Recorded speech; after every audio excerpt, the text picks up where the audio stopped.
19 సంవత్సరాలకు ఎంపీటీసీ.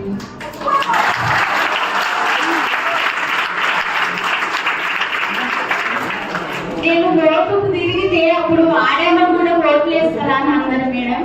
అయినా నేను భయపడకుండా ముందు పోయినాను. నేను ఇప్పుడు నిన్ను చూస్తుంటే నాకు చిన్నప్పుడు చేసినవి గుర్తుకొస్తున్నాయి, యాక్టివ్ ఉండదు. అయితే ఎప్పుడైనా నాకు ఎంపీటీసీ రాకుండా ఎంపీటీసీ అయిపోయినాక కూడా ఏదో ఒక పోస్టు ఇస్తారు. స్కూల్ చైర్మన్ నేను యాక్టివ్ ఉండదని అందరూ ఎంతమంది మొగలు ఉన్నా నేను భయపడను. నేను ఎప్పుడు ఆయన మొగలు ఉన్న దాంట్లోకి పోతా. అసలు నేను భయపడను.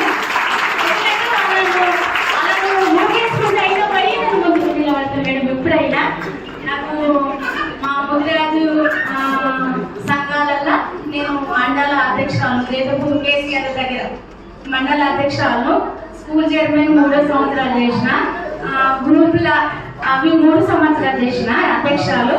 ఎప్పటికొకటి నాకు పోస్ట్ ఇయ్యదు, మా ఊళ్ళో నూరుకుంటున్నాను. మళ్ళా రోజొక్క పంచాయతీ చేస్తాను మేడం. నేను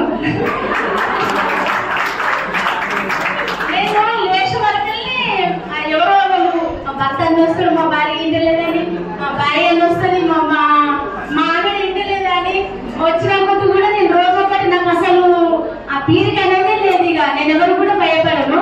ఇంట్లో కూడా మా హస్బెండ్ నేను సర్దుపెట్టి, మా పిల్లలు నేను ఎంపీటీసీ అయినప్పుడు మా బాబు చిన్న